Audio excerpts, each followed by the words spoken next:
BJP से बड़प्पन की उम्मीद करना बेईमानी है और नरेंद्र मोदी से बड़ा दिल दिखाने की आशा करना बेवकूफ़ी। कुछ ऐसा ही 18वीं लोकसभा का सत्र शुरू होने पर हुआ। बहुत अच्छे माहौल में सत्र शुरू हुआ। नेता सदन नरेंद्र मोदी, नेता प्रतिपक्ष राहुल गांधी स्पीकर को लेकर उनकी चेयर तक गए। राहुल गांधी ने खुद पहल की, हाथ बढ़ाकर मिलाया और कहा, पुरजोर तरीके से कहा कि हम आपका समर्थन करेंगे, हम सदन चलाने को तैयार हैं आपके साथ मिलकर, बशर्ते लोगों की आवाज का दमन न किया जाए, बशर्ते लोगों की आवाज को बढ़ चढ़कर रखने दिया जाए, विपक्ष को भी।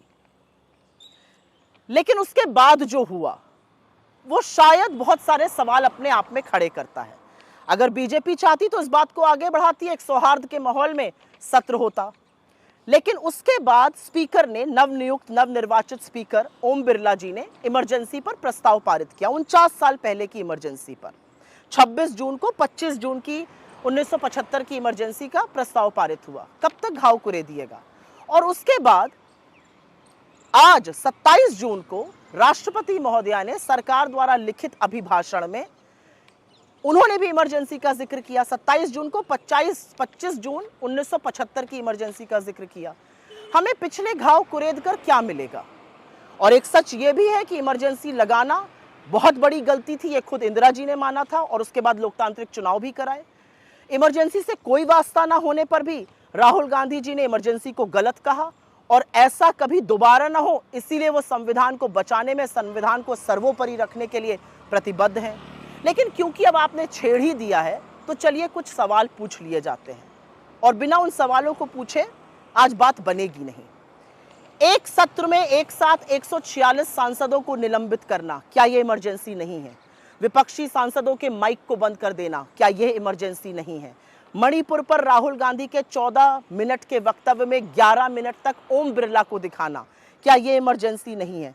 आज 51 मिनट के राष्ट्रपति के अभिभाषण में 6 बार नेता प्रतिपक्ष राहुल गांधी और 73 बार नरेंद्र मोदी को दिखाना, क्या यह इमरजेंसी नहीं है? जो सदन संविधान से चलता है वहां पर जय संविधान बोलना और उस पर आपत्ति जताना स्पीकर का, क्या यह इमरजेंसी नहीं है? क्या यह इमरजेंसी नहीं है कि काले कृषि कानून हो गए, सीए हो गया, भारतीय सुरक्षा संहिता हो गई, भारतीय न्याय संहिता हो गई, भारतीय साक्ष्य अधिनियम हो गया, ये सब बड़े बड़े जबरन वॉइस वोट से पास कराना इमरजेंसी नहीं है? क्या 35% बिल 1 घंटे से कम की चर्चा पर पास करा देना इमरजेंसी नहीं है? क्या मात्र 16% बिल को स्थायी समितियों को भेजना इमरजेंसी नहीं है? क्या बिना आपस में विपक्ष से विचार विमर्श किए गांधी की, बाबा साहब अंबेडकर की, छत्रपति शिवाजी महाराज की मूर्तियों को संसद के एक बियाबान इलाके में डाल देना इमरजेंसी नहीं है? क्या चुनी हुई सरकारों को गिराना, विधायकों की खरीद फरोख्त करना इमरजेंसी नहीं है? क्या चुनाव के ठीक पहले 2 मुख्यमंत्रियों को जेल में डाल देना, मुख्य विपक्षी पार्टी के खाते बंद कर देना इमरजेंसी नहीं है?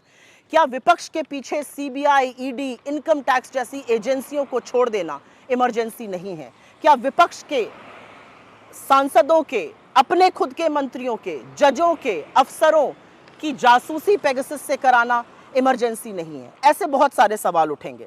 सवाल तो वो भी बहुत सारे उठेंगे कि 1 साल से जलते हुए मणिपुर को उसके हाल पर छोड़ देना, क्या ये इमरजेंसी नहीं है?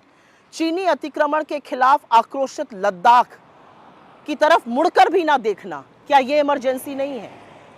750 किसानों की शहादत हो जाने देना, उनको दिल्ली की सीमा पर पड़े रहने देना 1.25 साल, क्या ये इमरजेंसी नहीं है?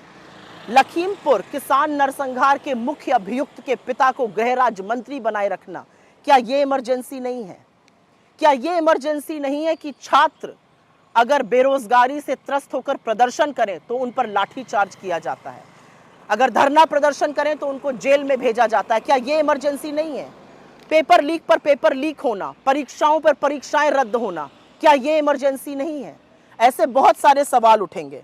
ऐसे बहुत सारे सवाल उठेंगे कि क्या 21 साल की क्लाइमेट एक्टिविस्ट को गिरफ्तार करना, साजिश बताना देश के खिलाफ, ये इमरजेंसी नहीं है? क्या मीडिया को चरण वंदन के लिए मजबूर करना इमरजेंसी नहीं है? असहज सत्य दिखाने वाले मीडिया को जेल में डाल देना, क्या ये इमरजेंसी नहीं है? अधिकांश मुख्य धारा के मीडिया को अपने कब्जे में कर लेना और सोशल मीडिया पर शिकंजा कसने की कोशिश करना, यूट्यूब चैनल्स को रेगुलेट करने की कोशिश करना, क्या ये इमरजेंसी नहीं है? बहुत सारी बातें हैं जो पूछी जाएंगी और उसमें से एक बहुत बड़ी बात यह रहेगी कि मनमाने फरमानों से कभी नोटबंदी लगा देना, कभी लॉकडाउन लगा देना, कभी मजदूरों को चिलमिलाती धूप में पैदल चलवा देना, क्या यह इमरजेंसी नहीं है? और क्या हर बार औरतों के खिलाफ जब अपराध होता है और आरोपी के साथ आप खड़े होते हैं, संरक्षण आप देते हैं, क्या यह इमरजेंसी नहीं है? ऐसे बहुत सारी बातें हैं जिस पर सवाल पूछा जाएगा, लेकिन कब तक हम इमरजेंसी का नाम लेकर ध्यान भटकाते रहेंगे? इमरजेंसी गलत थी, इमरजेंसी नहीं लगनी चाहिए थी। आज 49 साल बाद युवा पूछ रहा है मेरी नौकरी का क्या हो रहा है। युवा पूछ रहा है पेपर लीक में एक के बाद एक लोग संलग्न होते जा रहे हैं, कुछ आपके घटक दल के नेता हैं, उनके बारे में क्या हो रहा है। युवा पूछ रहा है मेरे रोजगार के बारे में आपका क्या विचार है। पूछ रहे हैं लोग कि रेल हादसे कैसे रुकेंगे। पूछ रहे हैं लोग परीक्षाएं रद्द होनी कब बंद होंगी। पूछ रहे हैं लोग जम्मू कश्मीर में बड़ी बड़ी डींगे आपने हांकी, कब वहां पर आतंकी मुठभेड़ें होनी बंद होंगी। ऐसे बहुत सारे सवालों का जवाब दीजिए। पुराने घाव कुरेद कर कोई देश कभी आगे नहीं बढ़ सकता है, लेकिन अगर आपकी यही मंशा है तो यही सही, पहले जो सवाल पूछे गए उनके भी जवाब देने की हिम्मत जुटाइए।